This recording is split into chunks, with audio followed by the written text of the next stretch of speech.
Ebola, Lassa, Zika, rage. Ce ne sont là que quelques-uns des maux qui déciment les populations en Afrique de l'Ouest et minent son développement. Nombre de ces maladies trouvent leur source chez les animaux qui partagent notre environnement. Quelques exemples. Il a été estimé au moins 2/3, soit 61% de toutes les maladies infectieuses chez les humains et 75% de toutes les maladies émergentes qui sont d'origine animale. Ça veut dire que si les médecins vétérinaires travaillaient normalement et s'il y en avait suffisamment, s'ils font leur travail, un calcul rapide permet de dire que il ne restera que 30% de travail aux médecins de la santé humaine. Malheureusement, on constate que dans les pays, cette médecine est négligée et on n'en forme même pas. Je prends l'exemple des pays francophones. Il n'y a qu'à Dakar qu'il y a une école vétérinaire. C'est une catastrophe.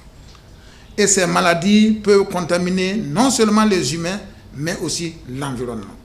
Il y a eu la tuberculose, la brucellose et l'ulcère de Buruli au nord du Ghana et bien sûr dans le pays voisin au Burkina Faso en 2012-2015. Il y a eu également la tuberculose bovine au Burkina Faso et nous avons fait un article, on avait trouvé Mycobacterium bovis, Mycobacterium africanum et Mycobacterium tuberculosis chez les bovins. Le séquençage a été fait en France et ces choses ont été confirmées, ce qui permet de dire que les bovins peuvent transmettre la tuberculose aux humains et les humains peuvent aussi transmettre la tuberculose aux bovins. En conclusion, nous avons dit que à travers tout ce que nous avons vu, tout ce qui n'est pas encore investigué, nous avons besoin de faire des coudées franches entre la médecine humaine et la médecine vétérinaire pour vraiment venir à bout de toutes ces maladies émergentes qui secouent le monde entier sur le plan économique, sur le plan sanitaire et sur le plan culturel. La corrélation entre l'homme, l'animal et l'environnement est si évidente qu'elle est ignorée. Et pourtant, le monde gagnerait à l'admettre.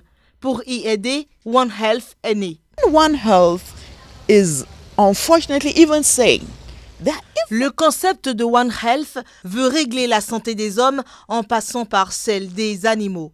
Dans le cas de la rage, par exemple, les hommes vivent avec des chiens et des chats dans leur maison. Entre-temps, au Ghana, nous avions eu durant un certain moment la vaccination gratuite.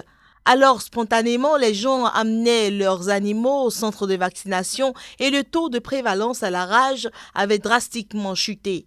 Le résultat est resté palpable jusqu'au jour où le ministère de l'Agriculture a rendu payante la vaccination sous prétexte qu'il n'y avait plus de moyens financiers.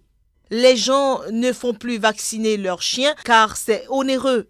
Les animaux contractent la rage, se promènent dans les rues, les propriétaires reçoivent des visites et depuis, l'indicateur remonte. Alors One Health dit au ministère de la Santé de bien vouloir tout au moins subventionner la vaccination des animaux domestiques. Ainsi, en investissant pour la santé animale, nous garantissons le bien-être de l'homme. Dans le cas contraire, nous perdons de l'argent en ne s'occupant que de la santé de l'homme. Voilà de quoi parle One Health. In taking care of the situation that will arise with people than you would with animals.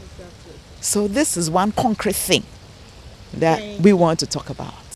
Les gouvernants et décideurs politiques aideraient à atteindre un mieux-être en portant un tel projet. Garantir la santé des hommes à travers celle des animaux.